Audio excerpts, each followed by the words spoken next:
Welcome to the शिक्षा capital. इस video के अंदर हम तुलसीदास के विषय में जो विद्वानों के महत्वपूर्ण कथन हैं उनको देखेंगे। ऐसे कथन जो प्राय परीक्षा में पूछे जाते हैं, लेकिन उससे पहले तुलसीदास के विषय में जो महत्वपूर्ण कुछ बातें हैं, मूलभूत बातें हैं, उनको हम देख लेते हैं। जैसा कि हम जानते हैं, तुलसीदास जो है वो हिंदी भक्तिकाल के राम भक्ति शाखा के प्रतिनिधि कवि हैं, जिनका जन्म जो है, जन्म के विषय में इनके मतभेद है।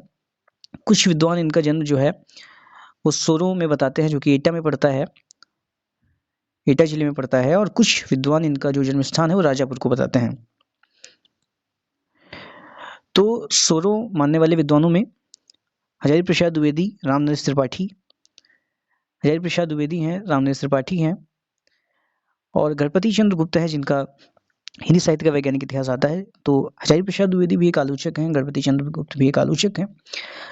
तो इन विद्वानों के द्वारा ये बताया गया कि जो इनका जन्म हुआ वो सोरो में हुआ, जो कि एटा में पड़ता है। राजापुर जो विद्वानों ने माना है, जिन विद्वानों ने माना है, वो शिव सिंह सेंगर का नाम आपने सुना होगा, ये भी एक हिंदी साहित्य इतिहास लेखक हैं, शिव सिंह सेंगर, और रामचंद्र शुक्ल जो कि हिंदी आलोचक हैं, हिंदी साहित्य इतिहासकार हैं। तो रामचंद्र शुक्ल और शिव सिंह सेंगर ने राजापुर माना है। तो सोरो मानने वालों में हजारी प्रसाद द्विवेदी, रामनेश त्रिपाठी, गणपति चंद्र गुप्त इत्यादि हैं। तो राजापुर मानने वालों में शिव सिंह सेंगर, रामचंद्र शुक्ल इत्यादि लोग हैं। तो ये आपको ध्यान रखना है, परीक्षा के लिहाज से महत्वपूर्ण है। इनका जो जन्म हुआ वो सामान्य तौर पर, इनका जो जन्म माना जाता है वो संवत 1589 में माना जाता है, यानी कि ईस्वी में आप देखेंगे तो 1532 आपका होगा। जैसा कि आपको पता है कि जब हम ईस्वी से संवत में करते हैं तो उसमें 57 जो है जोड़ते हैं, और संवत से जब ईस्वी में करते हैं उसमें 57 जो है माइनस करते हैं। तो ये कुछ बेसिक सी बातें। इनकी माता का नाम हुलसी था, जैसा कि आप जानते हैं। पिता का नाम इनके आत्माराम दुबे था। इनकी पत्नी का नाम रत्नावली था, जिनके प्रति इनकी आसक्ति हो जाने के बाद और उनके द्वारा इनका तिरस्कार करने के पश्चात ये भक्ति मार्ग की तरफ बढ़ते हैं। तो इनकी पत्नी का नाम जो था वो रत्नावली था। इनके दीक्षा गुरु जो थे वो नरहरियानंद थे, और जो इनके शिक्षा गुरु थे वो शेष सनातन थे। तो आपको दोनों नाम ध्यान रखने हैं, शेष सनातन जो कि इनके शिक्षा गुरु थे, और नरहरियानंद जो कि इनके दीक्षा गुरु थे। हालांकि शुक्ल जी यानी कि रामचंद्र शुक्ल जो है वो नरहरिदास को यानी कि नरहरियानंद को तुलसीदास को गुरु नहीं मानते हैं, लेकिन अधिकतर विद्वानों के द्वारा माना गया कि इनके दीक्षा गुरु जो है वो नरहरियानंद है। तो आपको परीक्षा के लिहाज से ये महत्वपूर्ण बात ध्यान रखनी है। कुछ और महत्वपूर्ण बातों की अगर बात करें तो रहीमदास का नाम आपने सुना है। रहीमदास, महाराज मान सिंह, नाभाजी यानी कि नाभादास, टोडरमल और मधुसूदन सरस्वती जैसे जो विद्वानों का नाम हम ले रहे हैं, ये जो है ये तुलसीदास के मित्र और स्नेही लोगों में गिने जाते हैं। तो इनके मित्र और स्नेहियों में रहीमदास, महाराज मान सिंह, नाभाजी, टोडरमल जो कि वित्त मंत्री थे उस समय, एक तरीके से वित्त का राजकार्य देखते थे अकबर के राजकाल में, और मधुसूदन सरस्वती। तो इनके ये कुछ मित्र और स्नेहियों के नाम। रहीमदास जी के साथ इनका समय समय पर दोहा में इनकी लिखा पढ़ी हुआ करती थी, जैसा कि आप जानते हैं। रामचंद्र शुक्ल तुलसीदास को रामानंद की वैरागी परंपरा में नहीं मानते हैं। रामचंद्र शुक्ल इन्हें स्मार्त वैष्णव मानते हैं। जैसा कि हमको पता है कि तुलसीदास की 12 प्रमाणिक ग्रंथ हैं, इसमें से 6 ब्रज भाषा के हैं और 6 अवधी भाषा के हैं।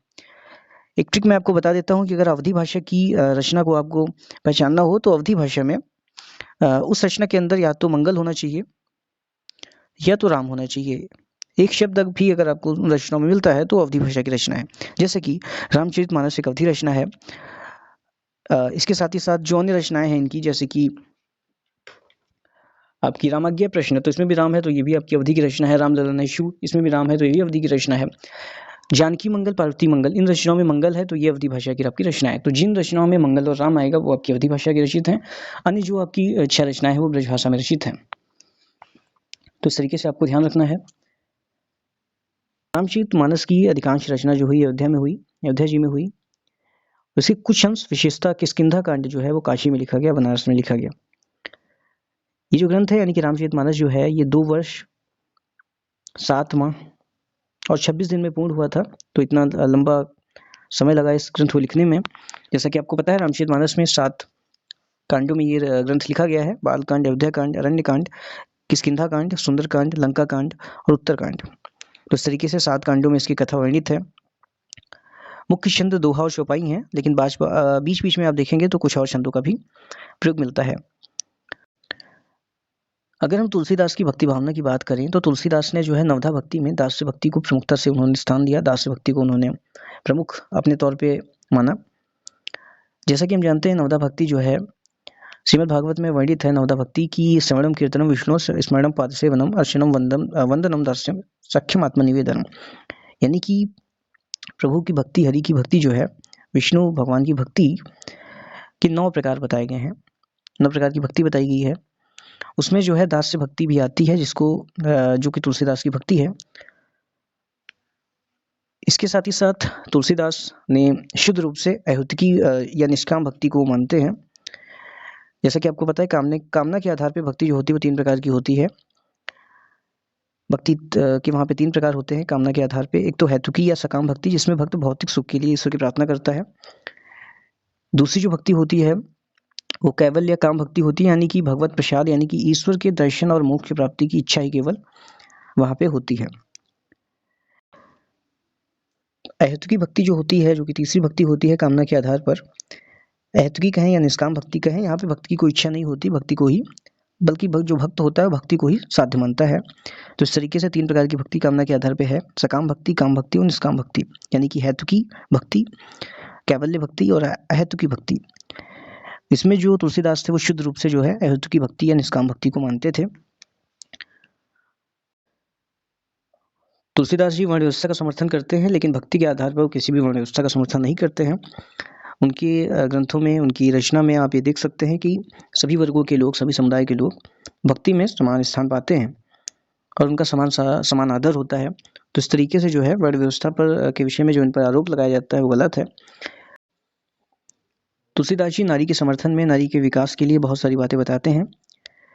हालांकि मध्यकालीन समाज में मुगल सत्ता के दौर में नारियों की जो स्थिति थी वो बहुत दयनीय थी। अब हम बात करेंगे गोस्वामी तुलसीदास जी की रामराज जी की जो अवधारणा है उस पे।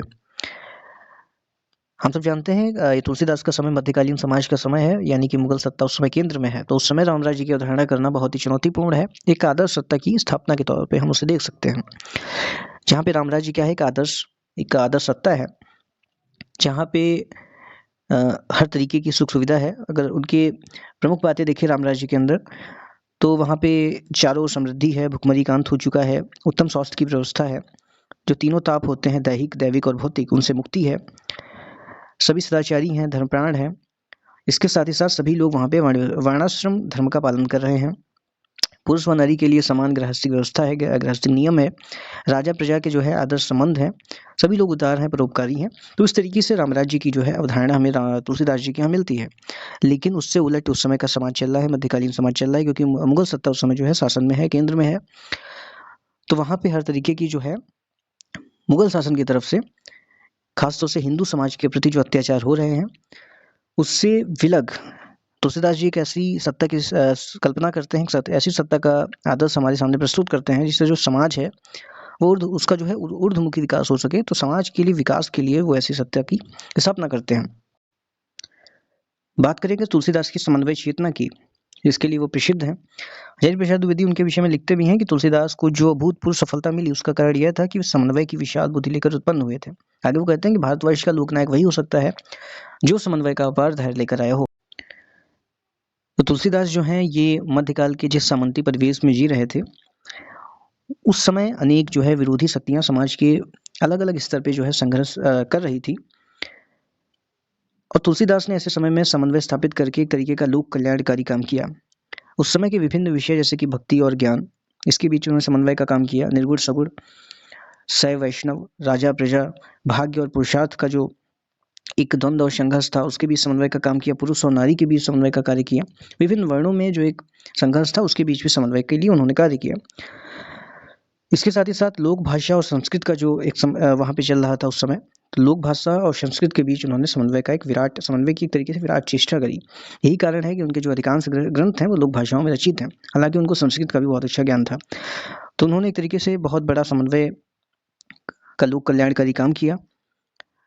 जैसा कि सगुण और निर्गुण के बीच में जो समन्वय का कार्य उन्होंने किया, तो वो लिखते हैं कि अगुन सगुन नहीं कुछ भेदा, गाँव ही मुनि पुराण बुध वेदा। तो इस तरीके से विभिन्न विषयों से विभिन्न जो कट्टर विरोधी एक दूसरे के पूरक जो विषय थे, पूरक जो चीज़ें थी उनके भी समन्वय का उन्होंने कार्य किया। इसलिए जो तुलसीदास जी हैं हजारी प्रसाद उनके विषय में लिखते हैं कि भारतवर्ष का लोकनायक वही हो सकता है जो समन्वय का अपार धैर्य लेकर आया हो। तो भारतवर्ष के लोकनायक तौर पे तुलसीदास जी हमारे सामने आते हैं। तुलसीदास के विषय में जो विद्वानों के कथन है अब हम उन्हें देखेंगे। परीक्षा के लिहाज से महत्वपूर्ण कथन है। जिन तथ्यों की हमने बात करी अभी तक उन तथ्यों को आपको ध्यान रखना है। तो शुरू करते हैं। पहला जो कथन है वो नाभादास के द्वारा दिया गया है। नाभादास ने तुलसीदास को कलिकाल का वाल्मीकि कहा है। कलिकाल यानी कि कलयुग, तो कलिकाल का वाल्मीकि जो है वो आपको ध्यान रखना है। स्मिथ जो कि वेस्टर्न स्कॉलर हैं, उन्होंने मुगल काल का सबसे महान व्यक्ति तुलसीदास को माना है। तुलसीदास के विषय में विद्वानों के कथन परीक्षाओं में आपकी बराबर पूछे जाते हैं। तो नाभादास ने इनको कलिकाल का वाल्मीकि कहा। स्मिथ ने मुगल काल का सबसे महान व्यक्ति कहा। तो ग्रेशियन जो है वो बुद्धदेव के बाद सबसे बड़ा लोकनायक तुलसीदास को मानते हैं। तो ये कथन आपको ध्यान रखना है। आगे रामचंद्र शुक्ल के अनुसार 3 बातें कही गई हैं तुलसीदास के संदर्भ में, वो आपको ध्यान रखना है। एक कथन है कि इनकी वाणी की पहुंच मनुष्य के सारे भावों के व्यवहारों तक है, जैसा कि इनकी रचनाओं में हमें देखने को मिलता है। दूसरा जो कथन है कह रहा है कि तुलसीदास जी उत्तरी भारत की समग्र जनता के हृदय मंदिर में पूर्ण प्रेम प्रतिष्ठा के साथ विराज रहे हैं। ये दूसरा कथन है रामचंद्र शुक्ल का तुलसीदास जी के संबंध में। जैसा कि आपको पता है कि उत्तर भारत की समग्र जनता के हृदय मंदिर में प्रेम प्रतिष्ठा के साथ विराज रहे हैं, ये बात सत्य है। तीसरा कथन है कि हिंदी काव्य की सब प्रकार की रचना शैली के ऊपर गोस्वामी तुलसीदास ने अपना ऊंचा स्थान प्रतिष्ठित किया है। यह उच्चता और किसी को प्राप्त नहीं है, किसी और को प्राप्त नहीं है। तो ये रामचंद्र शुक्ल के 3 कथन जो परीक्षा के लिहाज से महत्वपूर्ण है। हजारी प्रसाद द्विवेदी ने इनके विषय में जो 2 बातें कही हैं, तो 2 कथन को आपको ध्यान रखना है। यहाँ पे जो इनकी 2 बातें दी गई हैं, ये भारतवर्ष का लोकनायक वही हो सकता है जो समन्वय का अपार धैर्य लेके आया हो। ये पहली बात उन्होंने तुलसीदास के संबंध में कही यहाँ पे। दूसरी बात की तुलसी का सारा काव्य समन्वय की विराट चेष्टा है। तो कुल मिलाकर समन्वय के विषय में यहाँ पे हजारी प्रसाद द्विवेदी के 2 कथन दिए गए हैं, ये आपको ध्यान रखने हैं। रामविलास शर्मा जो कि एक आलोचक हैं, इन्होंने तुलसीदास को जातीय कवि माना है। तो ये जातीय कवि तुलसीदास जी हैं रामविलास शर्मा के अनुसार। भिखारी दास ने इनके विषय में एक दोहा कहा है कि तुलसी गंग दुओ भय सुखविन के सरदार, इनके काव्य में मिली भाषा विविध प्रकार। यानी कि तुलसी और गंग ये दोनों क्या हुए, सुखविन के सरदार हो गए हैं, क्योंकि इनकी काव्य में भाषा जो है वो विविध प्रकार की हमें दिखाई पड़ती है। और ये सुखविन के सरदार मानते हैं तुलसीदास को गंग के साथ, गंग कवि जो कि बहुत प्रसिद्ध कवि थे। अगला है कि अयोध्या सिंह उपाध्याय हरिओद ने इनके विषय में कहा कि कविता करके तुलसी न रसे, कविता पालसी तुलसी की कला। तो तुलसी की कला जो थी वो श्रेष्ठ थी, ऐसा यहाँ पे वो कह रहे हैं। लाला भगवान दीन और बच्चन सिंह इनको रूपकों का बादशाह कहते हैं तुलसीदास जी को। रामचंद्र शुक्ल इनको अनुप्रास का बादशाह कहते हैं और डॉक्टर उदय भान सिंह उत्प्रेक्षाओं का बादशाह कहते हैं। तो इनकी बादशाहत के विषय में 3 लोगों ने कहा।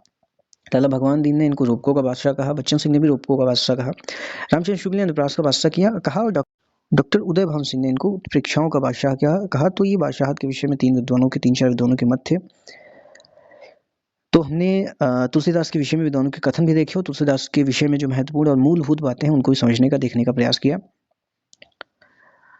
फिर मिलते हैं किसी नेक्स्ट वीडियो में, तब तक के लिए जय हिंद।